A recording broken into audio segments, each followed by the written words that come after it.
মধ্যে আমি 2025 সালে কত গুনাহ করছি, কত অন্যায় করছি, কত পাপাচার করছি, কত ব্যভিচার করছি, কত জুলুম নির্যাতন, কত মানুষকে ঠকাইছি, কত কিছু করছি।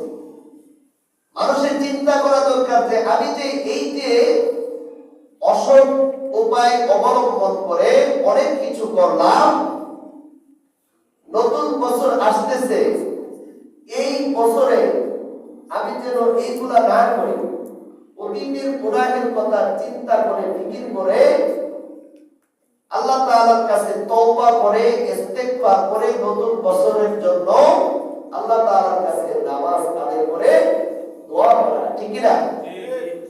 নামাজ পড়ে মানুষ আল্লাহর কাছে বলবে, আল্লাহ আমি 2025-এ যে গুনাহগুলো করছি তুমি মাফ করে দাও। 2026 যতদিন আমি বেঁচে থাকি, 2026 সালে আমি যেন বেশি ইবাদত করতে পারি, আমাকে তৌফিক দাও, গুনার কাজ থেকে বাঁচার তৌফিক দাও, নেক আমল বেশি বেশি করার তৌফিক দাও। অথচ মানুষ এগুলো না করে অহেতুক অনর্থক অনেক টাকা পয়সা খরচ করে যেগুলা গুনাহের কাজ, এই সমস্ত গুনাহের কাজে অনেক টাকা ব্যয় করে মানুষ বছরকে বরণ করেছে। সারা রাত অনেক কষ্ট করছে, সারাদিন ঘুমাইছে, ঠিক না? আসলেও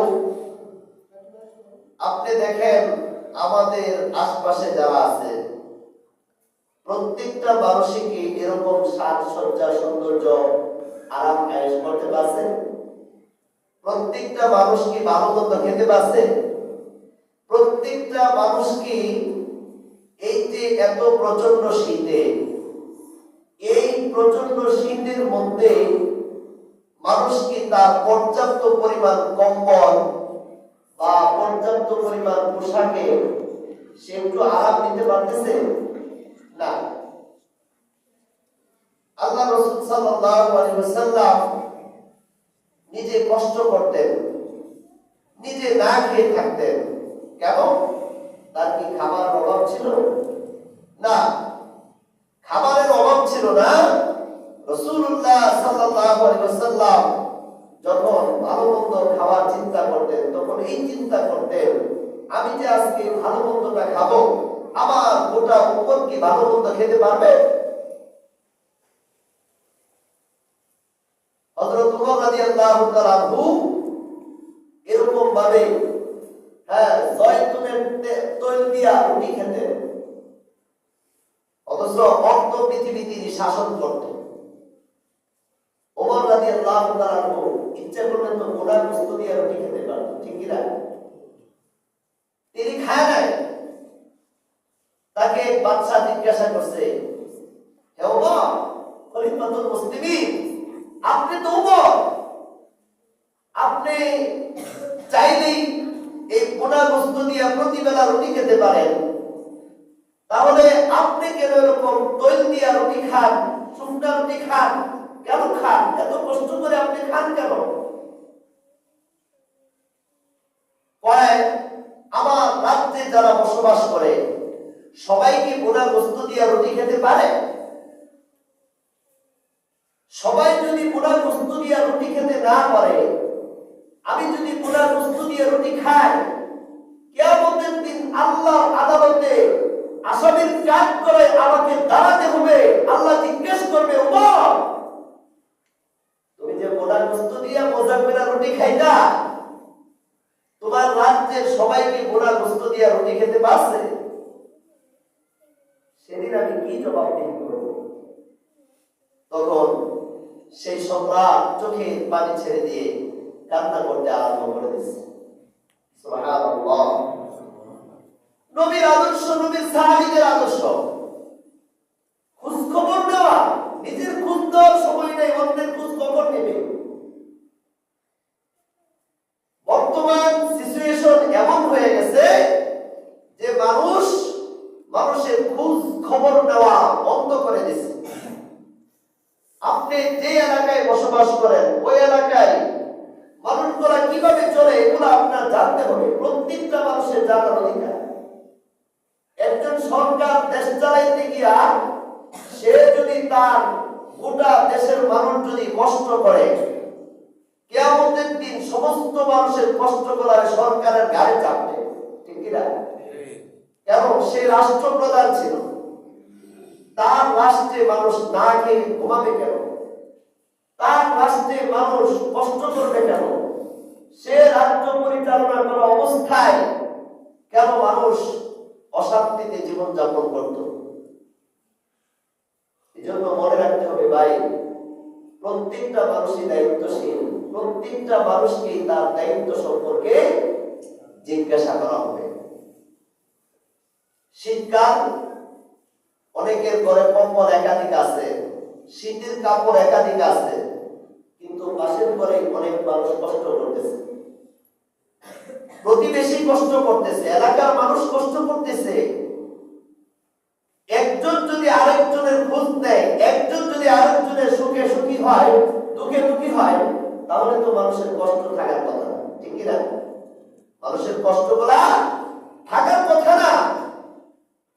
এই জন্য ভাই, নিজে যখন সুখী হবে, অন্যের খোঁজ খবর নিবে, মানুষগুলা কি অবস্থায় আছে। এই মহল্লাতে এমন মানুষ আছে যার বাচ্চার শীতের কাপড় নেই, আছে না এরকম? রাস্তা দিয়ে ঘুরে একটা প্যান্ট গাইদা, একটা প্যান্ট পরে, একটা শার্ট গাইদা বা একটা গেঞ্জি পরে রাস্তা দিয়ে হাঁটে, ভালো কাপড় তার নাই, অথচ অনেকের ঘরে অনেক কাপড় চোপড় আছে। ইসলামের নবীর আদর্শ হলো যে অন্যের খোঁজ খবর নিয়ে তার খাদ্যের বস্ত্রের ব্যবস্থা করা। আল্লাহর নবী সাল্লাল্লাহু আলাইহি ওয়াসাল্লাম বলেছেন, আল্লাহ তাআলা দয়ালুদের উপর দয়া প্রদর্শন করেন। অর্থাৎ নবীজি বলেছেন, তোমরা জমিনবাসীর উপর দয়া করো, আল্লাহ তাআলা অর্থাৎ আসমানের মালিক তোমাদের উপর দয়া করবে। সুবহানাল্লাহ।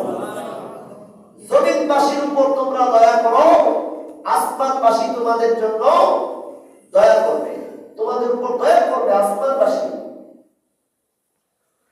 জাহান্নাম কত কষ্ট জায়গা, মারাত্মক জায়গা। বুখারী শরীফের এক হাদিসের মধ্যে আসছে, আল্লাহ নবী সাল্লাল্লাহু আলাইহি ওয়াসাল্লাম বলেছেন, জাহান্নাম আল্লাহ তাআলার কাছে ফরিয়াদ করে, হে আল্লাহ, আমার এক অংশকে আরেক অংশ গ্রাস করে ফেলেছে, এক অংশকে আরেক অংশ গ্রাস করে ফেলেছে। আল্লাহ তাআলা তখন জাহান্নামকে দুইটা নিঃশ্বাস ছাড়ার আদেশ দিলেন। কয়টা নিঃশ্বাস? দুইটা নিঃশ্বাস ফেলার হুকুম দিলেন। একটা নিঃশ্বাস শীতকালে ফেলে, আরেকটা নিঃশ্বাস গ্রীষ্মকালে ফেলে। যখন জাহান্নাম গ্রীষ্মকালে যখন নিঃশ্বাস ফেলে, তখন মানুষ তীব্র গরম অনুভব করে।